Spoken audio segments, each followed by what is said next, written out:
Hello, everyone. It is wonderful to see you. Welcome to Elian's Joy today. Thank you for joining this episode of my show, Elian's Joy, on Win Win Women TV, Apple, Amazon Fire, or on Roku. So I hope you're watching or watching the replay. Today, I want to talk about boundaries. Boundaries, not my favorite word, but I really had to learn what it meant to set boundaries for yourself and how important this is. So let's talk about a little bit about boundaries today. And that's what I do in my show. I give information every week a little bit about the things that I really had to learn for myself and had to do, of course, things that relate to the past, right? If you didn't do them right, then you learn to do it. And it made sense. I share this a lot in my life coaching sessions with people. I'm a midlife and transformational coach, and I share a lot about boundaries and saying no to people, right? Very important things because sometimes we get overwhelmed. One of my major things that I share is tips and tricks and tools for an anxiety intervention. So we tackle stress and anxiety a lot together in these shows. And I also share a lot through exercise, yoga, meditation, and so forth to do that stress or anxiety intervention. And that's why I like to talk about boundaries today. I don't think we've had done this in the past, talking about boundaries in one of my episodes. So let's hit that a little bit.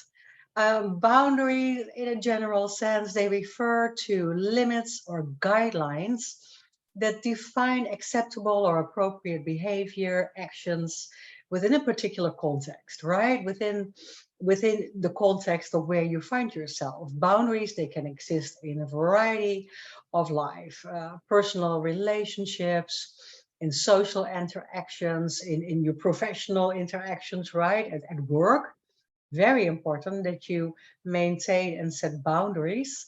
And even, of course, I talk about that a lot as well, physical space. And without talking just about boundaries, I use physical space a lot, especially when we're talking about trauma informed care or things that you need to do for yourself to keep yourself safe. So boundaries are really important. I didn't really set boundaries. And so, as we are a television show for women by women, right? And a television channel for women by women, I know that a lot of my female clientele, a lot of women that I talk to, a lot of my ex-patients, that they didn't do that, exactly that. Set boundaries because we are so used to always say yes or to give or to be the caretaker or to be there for others. And so, in that way, we don't always set appropriate boundaries. So, what happens is that at some point, if you do not set these guidelines or these limitations for yourself regarding what is acceptable, regarding what you find appropriate for you, if you don't do that, then you might get burnout symptoms, right? Stress and anxiety symptoms, the physical symptoms of that above mentioned. And so we get tired, we get to feel really down and depressed at some point. That might just all flow over in depression, not wanting to do things anymore, while we're still only in that space of caretaking for others. So if we don't at some point set these boundaries, then we can't take care of others anymore because we are worn out. And that's why we have to go back to the place where we take care of ourselves first. And then at some point say, well, I feel really good. I feel energetic. I communicated what I don't like and what I do like. And so, for that matter, I feel really safe in this environment. I feel good. I feel healthy. I feel well, and I can maintain my boundaries. I communicated them well. So in this case, I have a lot to give, right? I have a lot to give because I took care of me. And because I feel really good, I have a lot to give.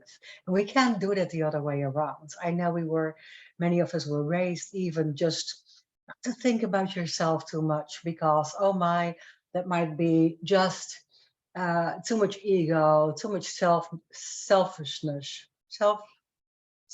too much self, right? Too much maybe even arrogant, right? We don't want to put ourselves first. And if you came from that generation that felt not good to put yourself first, then we were just giving and giving and giving. And all that sharing and all that giving didn't always have a really healthy outcome for ourselves, right? Let's discuss some of these different types of boundaries. We have personal boundaries, and those are just the limitations that we have set for ourselves, right? Regarding our personal space, maybe our privacy, our emotions, our beliefs, our values, the things that are defining for us what is acceptable or unacceptable in terms of how other people treat us and how we treat them, how we interact with people, right? A perfect example here might be that it's okay for me to be known at my partner's work situation, right? And it's okay that people know that we have a wonderful relationship and so forth, and that he or she, my partner, discusses that once in a while. But I do not want our personal, the details of our personal life to go out, right? I want to keep that to myself. So I don't want to share things with his friends, or I don't even want to share my work, maybe my finances. I don't want to share some things about my relationship. So some things maybe about my family that I want to keep for myself. Those are all personal boundaries. If I know really well what I want with that, then I can also really well explain it to somebody else. And with communication, I always say, remember to bring it in a really nice and gentle and kind way. You can say, hey, I love being with you so much. I love working with you. But sometimes you're a little bit too much in my personal space. I just rather not discuss my finances. And that would be a personal way for you, or a perfect way for you to set those personal boundaries and to not always have to share everything, right? So that is really, really important. If that's important for you, if you want to keep some things for yourself, then set those personal boundaries. Really important thing. And then we're going to go to, and that's obvious, right? And everybody understands that. Emotional boundaries, number two, are are boundaries that protect and manage your own well-being as well. So again, it might be sharing personal information. You want to set limits there. You want to maintain a healthy emotional distance from others. You might want to recognize other people's feelings, um, and express um, your feelings concerning that, but not give too much, right? Because what happens here a lot, let me give you an example, is that somebody is always coming to you for help. And they always kind of, get stuck on the same problem, right? You've helped a lot, you've heard a lot, you gave your advice, you gave your personal take on it because they asked for it. And at some point, it is it's becoming a little bit too much for you. It starts affecting you. They might always be really, really angry, or your friend always might be really, really in a bad mood, or stuck on these really upsetting emotions. And when these stories become constantly negative, negative, negative, then they might start to influence you. It might start to influence your emotions. You might feel the rest of the day, after you've had to deal with that person again, and you love them very much, you want to help, but you feel drained, and you feel that the rest of the day you kind of stay in that energy that they brought. You stay in that negative feel, a negative response, negative emotions. You just kind of feel that it's not really healthy for you if it happens all the time, right? It's draining you, it's dragging you down. So in this case, sometimes we might have to say, I love it so much when you come over, and I just love it so much that you are asking for my help and that you are reaching out. But I think I feel that I told you over and over the same thing. And maybe at this point, it starts even eating on me a little bit. Your problems or your anger or your stress might start to take me down a little bit. So let's talk about some other things, or let's go to a different place where we can have a different energy. Maybe we need to go just do some light things together, or maybe we need to see some other people together so that we can spread it out a little bit. Or I hope you understand at least that it's for me, in this case, when you're coming over to me all the time, it is draining me as well. So sometimes these emotional boundaries, we have to communicate them, because otherwise it is not healthy for us, right? We're getting into that space that we might take on that energy. The third one is really, really, of course, very, very understandable and normal to me, because all my life I worked with other people's uh, wellness, bodies wise, exercise wise, fitness wise, Reiki, meditation, just being close in stepping into other physical boundaries, right? I step as an instructor, as a teacher, as a coach. I step in other people's personal space. And I have learned to always ask if that is comfortable for people. May I touch you? May I step into your space? May I give you a different way of exercising? Uh, or a different way of performing this exercise, right? Or may I show you a different way of doing this so you get more out of it? So physical boundaries, they really pertain to space and touch. And you know that feeling very well when somebody is in your personal space and they're just a little bit too close. And you just feel those physical boundaries, you feel the hair in your neck going up. And some people don't understand that necessarily, or sometimes it is their job to come close. Like in my case, as a physical trainer, as a personal trainer, even, it is my job to work close with people. And through the years of working in trauma informed care, in exercise, trauma informed yoga, I understood it's way better to communicate that with people first and to ask them if it's okay to touch or to step in their space, right? Even if it's necessary sometimes to adjust or to work on a perfect posture or to work on relaxation of the muscles, etc. So sometimes people don't really appreciate touch and personal contact, and they will tell you as well. I really respect it when people find that way to communicate that, right? When you can say in a really nice way, I'm not so comfortable with that. And I like that, because a lot of people they don't have a way of really communicating that. So I used to do that with cards, right?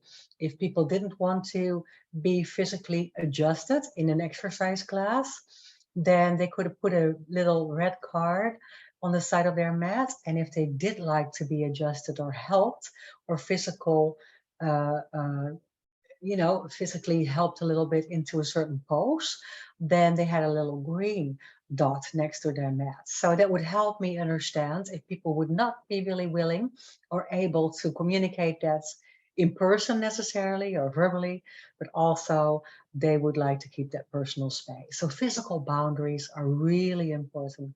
It's so important that you can also show that to other people and that you can tell them how important it is for you. Let's go to professional boundaries. Number four, professional boundaries. And the last one are a little bit together. Professional boundaries is very important. We need to establish appropriate behavior and interactions at work or in a professional environment, in a career environment. And they help maintain professionalism, a certain confidentiality for yourself, a certain ethical conduct, even, right? Between you and your coworkers, you and your colleagues, superiors, even clients or people that you work with, those professional boundaries Remember, we talk about bedside manner. If we see the doctor or if we're in a hospital, professional boundaries are really important. And they also establish a form of respect, right? You need to express your values and your boundaries at work because that is a difficult thing to do. For me, there's always a fine line between touch, which touch is for me really important, the number one thing in my work that I heal people with. And secondly, of course, there is boundaries, like we said, professional and personal physical boundaries that people are setting for themselves where you have to recognize that. It's really important to recognize that. And in a professional way, sometimes working with people, that might also be really complicated. Let's say that I am in a position of a supervisor, a manager, and I work with a lot of people. I am all for getting to know the people that I work with. I trust them. I want to rely on them. I want them to feel important and have a sense of contribution, right? And a sense of acknowledgement, or that they are getting acknowledged. But I also want to maintain that small boundary of not being too personal. And maybe that means that we can do a lot of team building exercises, or we can go places as a team. We can go out for dinner sometimes for a Christmas celebration or a birthday celebration with the team. But on the other hand, it is hard for me to invite somebody over at home because that would just kind of wiggle the boundaries there, right? Wiggle that professionalism, and people might lose respect. In my case, as the superior, or of course, I might lose respect for my superior if they are sharing too much with me, right? If they're sharing too much of their personal life, even if they're sharing too much touch at a professional, in a professional setting and at work, and if they are too close to me, right, in my personal space. So all these things are coming back as well all the time together. So they kind of mix and mingle. While you can see all these 5 points coming to number 5 here in a second, while you can see all that being important to be communicated, but at least for you to know what you want and what you like for yourself, right? And if that is, some things are okay for you, some things are just fine, right? If that's already a thing for you, that you are okay with people coming into your space or people being close, it doesn't bother you and you don't get stressed out by it, then that's great. And if it does bother you, then sometimes we have to reset or recommunicate that a little bit, right? The last one is social boundaries. And the social boundaries are very important as well. Social boundaries have so much to do with all the above, understanding to social norms, customs, expectations, really without giving directions for that in a community or in a society. So let's look a little bit further, right? Respecting cultural practice, for instance, is one. Respecting other people's personal beliefs, respecting rules in society or rules in another country that you might travel to. It all has to do again with engaging with others. But these people have set boundaries. If you're going to a different country, what they do might not mean the same to you. What they gesture, how the way they speak, the way they act with each other, the way they interact might not be the same for you. So then again, you see all the above coming back, right? The professional boundaries that you have established for yourself, where people are looking up to yourself, they might have a completely different meaning in another culture. Physical boundaries, of course, big one, right? Touch and personal space in many, many cultures is very, very different. And then, of course, if you have these emotional boundaries that you don't want to hear about everybody's drama, or you can't handle one person's stress anymore. And if that is something that is important to you, then you need to communicate that. Personal boundaries emotional boundaries, social boundaries, physical and professional. All these five are really important for you to wiggle with during the day, right? You don't have to say, constantly this, that, it is not all the time on the surface. Sometimes I don't think about it, but there might be days that I have these days where I feel that this one person is just stepping a little bit in too far or over a little bit too much. And I don't like it. It gives me, and you have those little feelings that it's kind of resulting into a form of disrespect almost, or maybe you're trying to avoid people because of it. And instead of trying to avoid people, excuse me, instead of trying to avoid people, it's better just to communicate it. Because avoiding even people at the workspace, for instance, or good friends, is not an easy thing to do either. Neither. So if you want to communicate it in a very nice way, where it just, clear, clear. I always say clarity is really important. Communication and clarity, they'll solve a lot for you. And if you can find a way to say that in a very gentle way without necessarily stepping on somebody's toes, right? We don't want to insult anybody. It's for us. It's for our protection that we are going a little bit into self-defense mode to have to tell people, well, I don't like it that you come over so much. Or I don't like it that you talk about the same thing all the time because it makes me so nervous. I wish you wouldn't, right? And make it about me once in a while, about you. Use the me word. It's one of the exercises that I do with my coaching clients a lot. Say me or I first in your mind. Is it good for me? Can I learn from it? Can I grow into this situation? Can I be happy with this communication? Can I be can I flourish, right? Can I be in a better position, right? If I don't communicate this, we have to put ourselves first. When it comes to our relationships, when it comes to our personal joy and happiness, when it comes to our career, and even finances, right? And all these things we have, when it comes to our beliefs and our values, our spirituality, we have to set boundaries once in a while. I really hope that this makes you think a little bit about boundaries. It makes you think a little bit about things you might have to do for yourself once in a while for your personal well-being. I am all about personal well-being, and I am definitely not the best at it, but it is so important. And while we're learning, I'm sharing with you.